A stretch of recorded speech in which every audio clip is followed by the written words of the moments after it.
Welcome to another edition of Grace Under Pressure, where my guest today is my very good friend and colleague, Morag Barrett.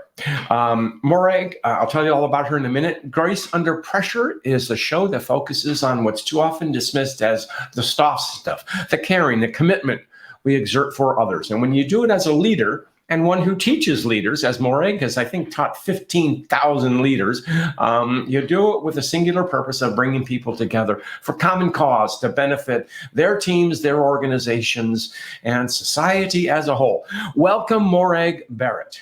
Thanks, John. I'm looking forward to this conversation. Oh, we will have fun.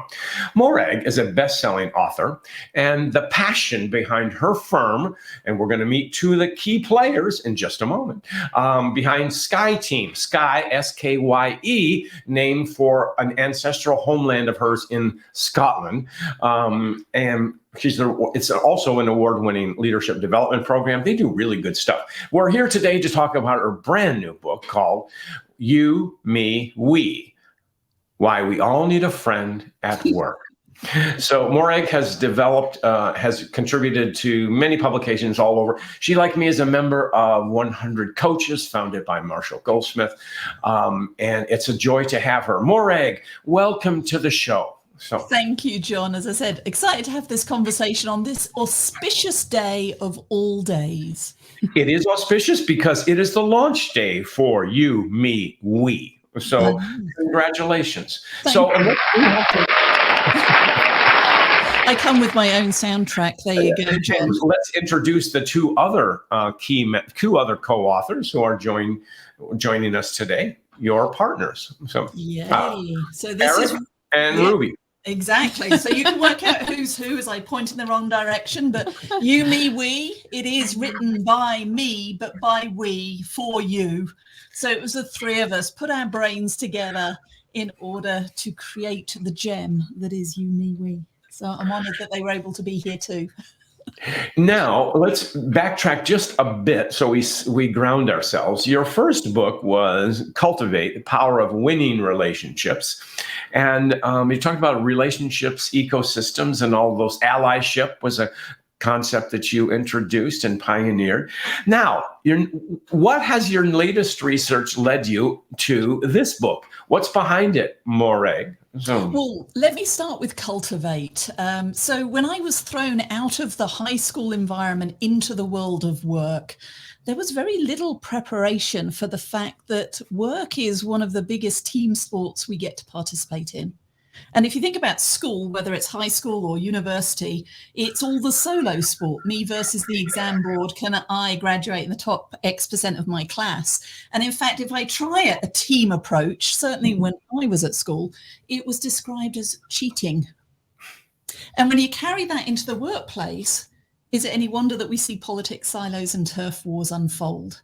And so in my first career, which was 15 years in commercial finance, I was supporting companies that all had a fabulous widget or service, but were struggling to make their numbers.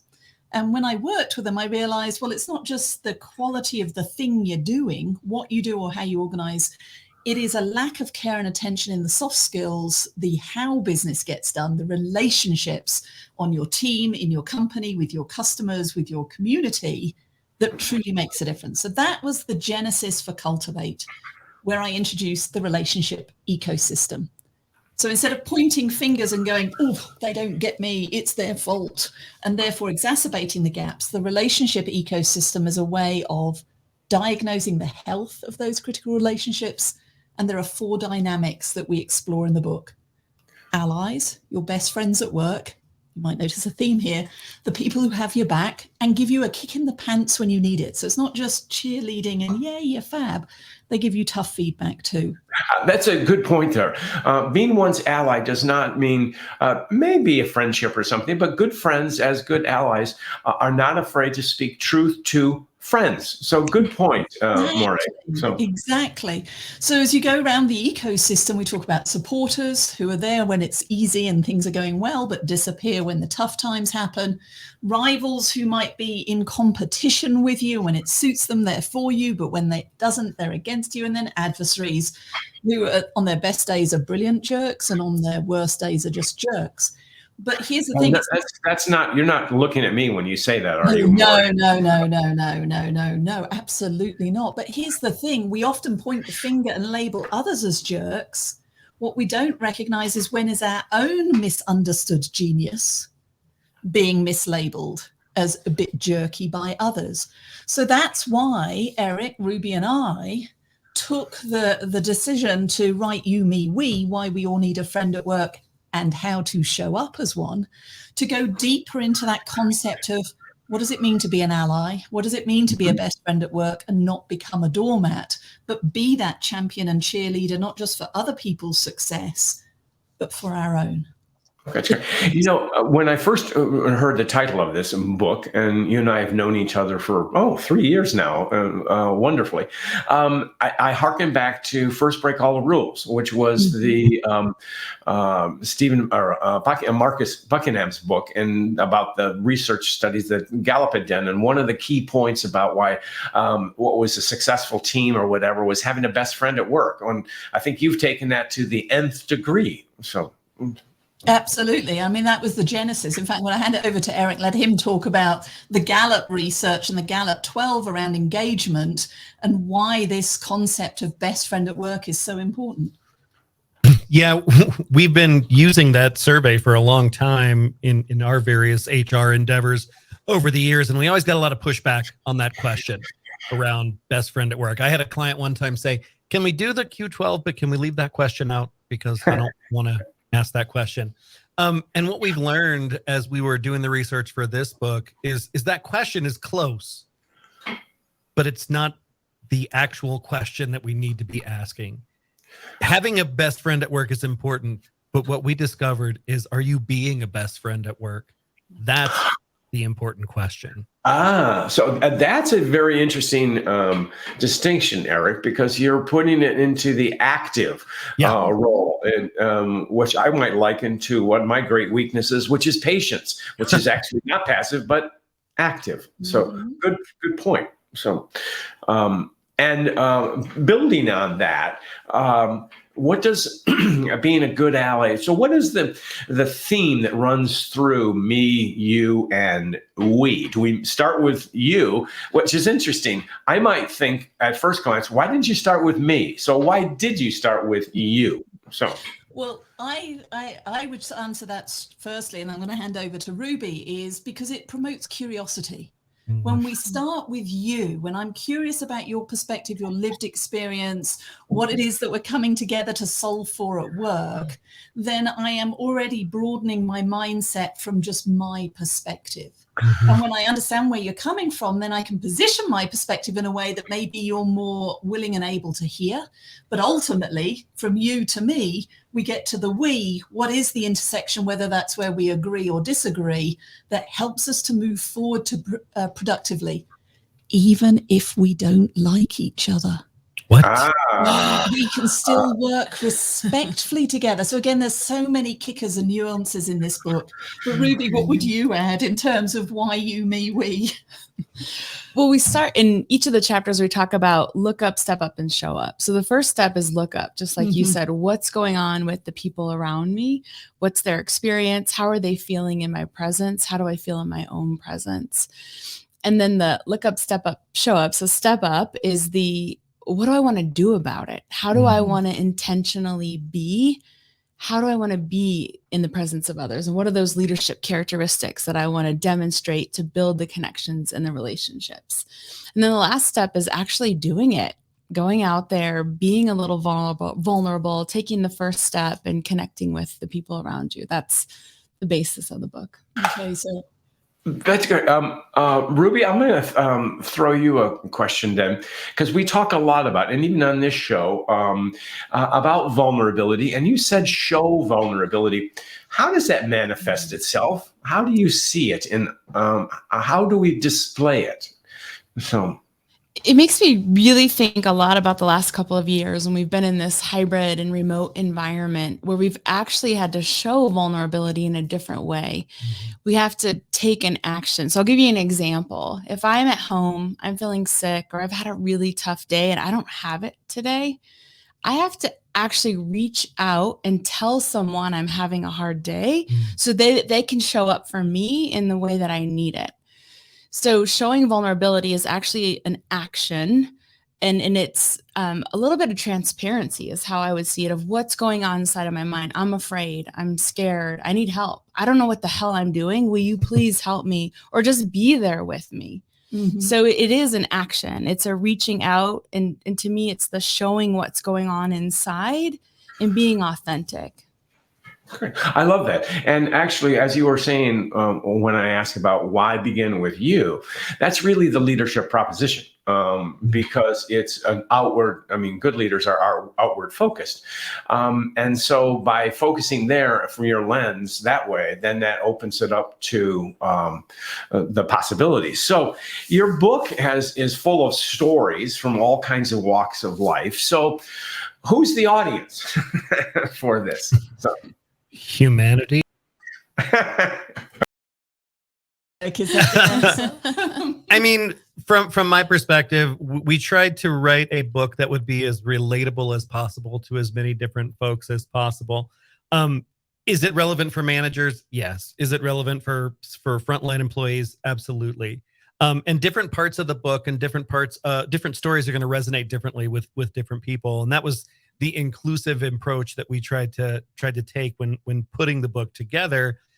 Because when you try to target a really niche audience or a small segment of the population, it's hard. And we wanted to make this as accessible as possible without watering it down and making it useless, right? So the stories are I think, impactful to different folks. Some stories are going to resonate differently than others. It was interesting because I was flying home from New York last week and happened to be sitting next to a CEO of a global insurance company. So I gifted him a copy of it, and he opened with, well, having a friend at work, does that apply to me as a CEO? Well, I can tell you he did not put it down until we were coming into land. Mm-hmm. And as he went through it, he turned to me and goes, this is really good. And he could understand how, even or especially as a CEO, the relationships he has with the board, but more importantly, the quality of the relationships with his direct reports were critical in an industry that's facing a lot of change and turmoil with climate change and claims in the area he was in. But building that level of trust, having friends at work with guardrails was going to make all of the difference. It gets lonely up at the top. It does, but it can be lonely at the bottom, though. As I think about my clients who've onboarded during a pandemic and never met their colleagues in 3 dimensions.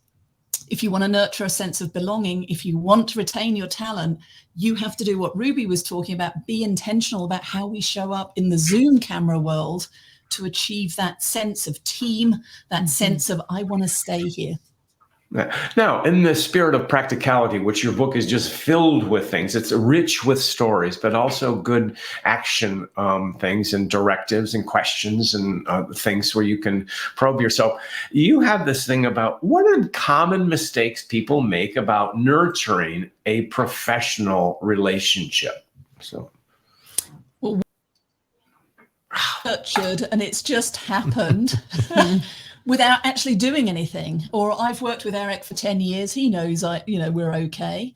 And what we've learned is yes, and yet you can deepen it by making the implicit explicit. Mm-hmm. So when you have somebody's back, when you truly are their ally, don't let them assume that they know. Tell them, and I promise it's transformational. Yeah, and if you think about it too, right? Some of these components are going to come easier to some folks, and others will come easier to others. And I may not be one of those people that is super courageous, right? So I may have known you for a long time, but my willingness to jump in there and say what I think or ask for what I need, I may temper that, right? So if you know that about me, if we know that about each other, then we can make some deals, right? Just like personality characteristics. What would you add, Ruby? What are some of the mistakes you've seen leaders make when it comes to nurturing relationships? I see stories run rampant that if we don't actually know what's going on in the other person's mind or what their experience is, we make up stories. And Eric always says this, that we make up stories, and they're 2 things. They're personal and they're negative. So I see leaders do it all the time. And I always ask as a coach, have you talked to them about it? And it's always this blank of like, They just bared their soul to you. And they're like, gosh, no, I could never say this to them. So relationships are built one conversation at a time. We have to actually talk to other people. And I see leaders not do that a lot. Oh, it happens so often. And then that's where our role as executive coaches, sometimes, well, it's our role to prod them to do it and sometimes be the intermediary, if we will, or focus these conversations. But as we go, so you have something they call about the 4 yeses that underpin every relationship. What are the 4 yeses? So the 4 yeses are 4 questions that if you can say yes to, you're in an ally relationship. So as I ask these questions, think about one relationship that you're in. So the first question is, can I count on you? Do you do what you say you're going to do when you say you're going to do it? This is a really explicit, we cut a deal, you do the thing that you say you're going to do. The second question is, can I depend on you? And this is a little more proactive. This is the looking up that we talked about. What's going on with the person around you and how might you be in service of them? So this might be calling someone when you don't need something or seeing a need. Sometimes I'll do this with Eric. If I know Morag is going to ask us about, hey, did you guys get that thing done? And I know she's going to ask us in staff meeting. I'll send him a quick Slack and be like, yo, you need to go get that done. Yes, you do, Mr. So that's the Spencer. can I depend on you? And those 2 questions, if you can say yes, you have a pretty good workplace relationship. So the next 2 are the deeper ones. So the third one is, do I care about you? I know these so well, but I know it's going to space it. Do I care about you? Do I know your story? Do I know what matters to you? And in order to answer this one, we have to actually spend time together in a less transactional space, or we have to allow some space in our time together to have fun and to just really know each other's story and what's important. And the last one is, do I trust you? Which is do I trust you enough to ask for help? Do I trust you enough to tell you I'm scared? Do I trust you enough to actually take help? I can count on my hand, like one hand, maybe 2 people that I'll actually openly receive help from. So that's the work that I'm doing as a leader.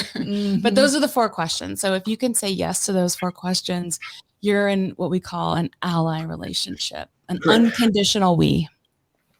Well, that's wonderful. Explore. I like this.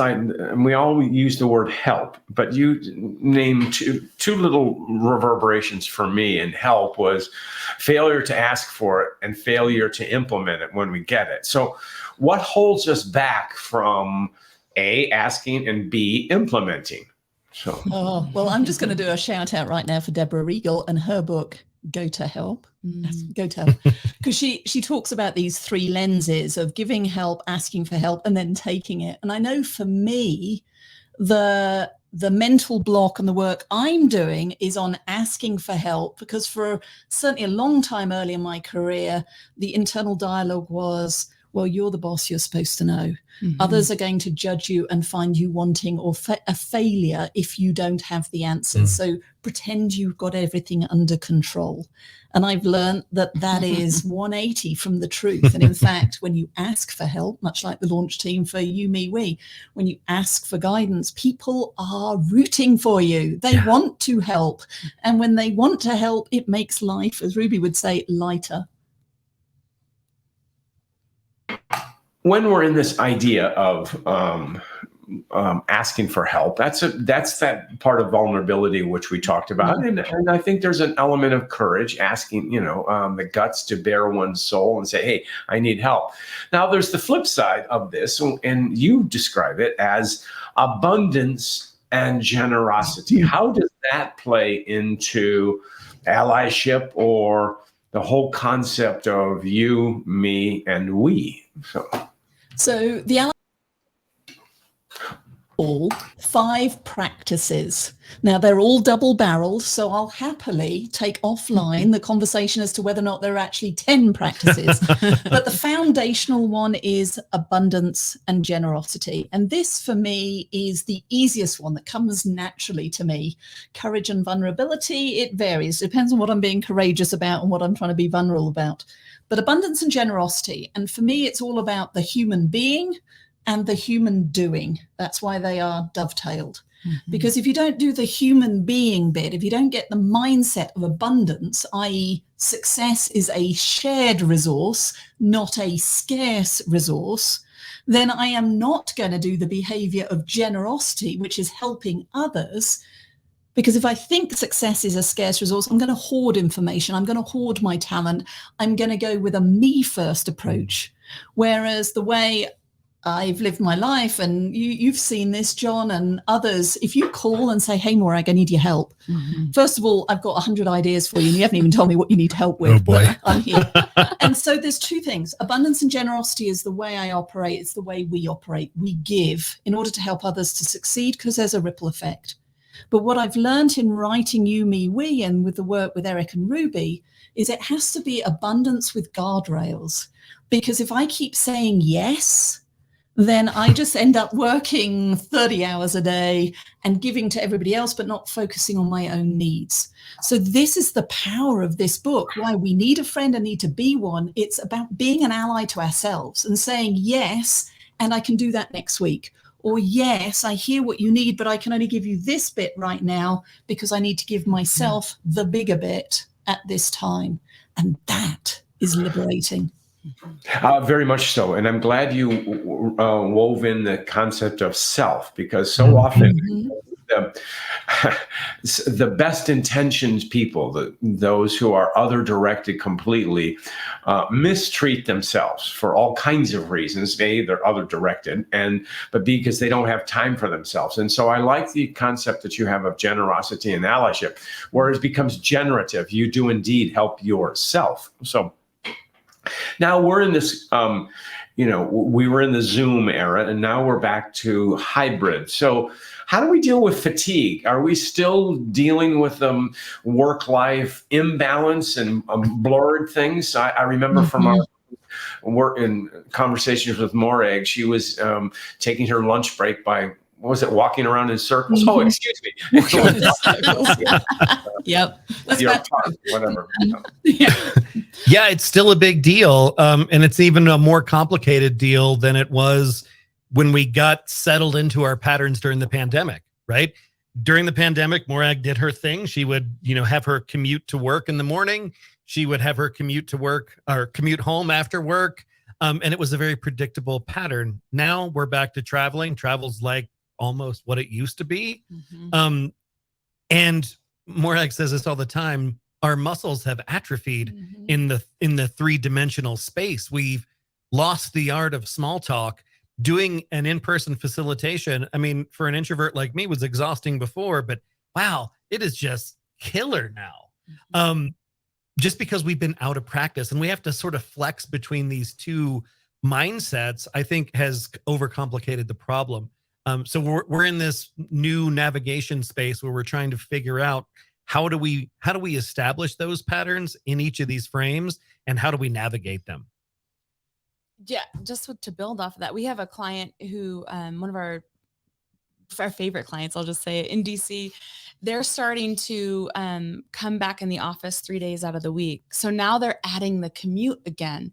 And someone was telling me that it's so busy because I think all the organizations in DC are coming back at least on Wednesdays. It took her 2 hours to get home. So people are adding the that used to be time. Normal.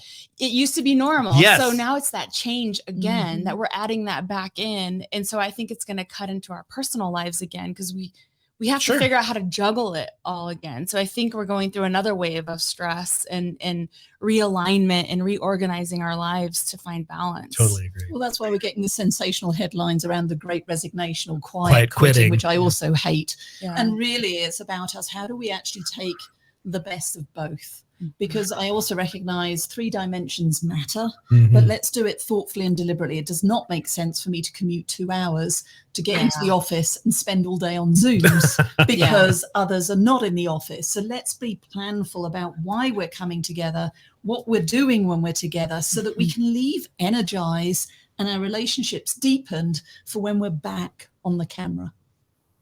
That's great stuff. Well, we are racing along in this show, and as Morag knows, I ask every guest to share a story of grace. And so I'll throw it out to each of you. If you may answer in unison, or you may answer individually, or however, but a story of grace. Perhaps I would say your partnership, the 3 of you, how well you work together, Eric, Ruby, and Morag, and the firm that you have, that you show grace to one another, and I know your clients are the beneficiaries of that. So anyone want to jump in with a story? I have a quick one, and it starts with me lying on my patio furniture looking at the clouds because I could not move.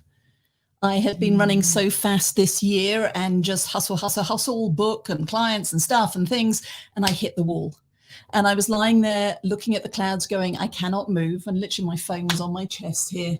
Couldn't even pick it up to scroll mindlessly through social media. And then it rang. And it was Eric, who'd noticed, now this is a plus story, that my Slack notification had gone to red. And he knew enough about what we were doing that day to know that this was unusual at 2:00 in the afternoon. And so he was calling me to check in. And he gave me permission to step away and to slow down. And so my solution was actually to book a ticket to go and see Hugh Jackman in The Music Man, which was amazing and re-energized and refilled my bucket. But grace is giving myself the gift of not running fast 100% of the time. Grace for me is knowing that these 2 have my back and are always looking out for me and will give me the tough love of Morag. You need to take some time off. So thank you to both of you. And that was my short story.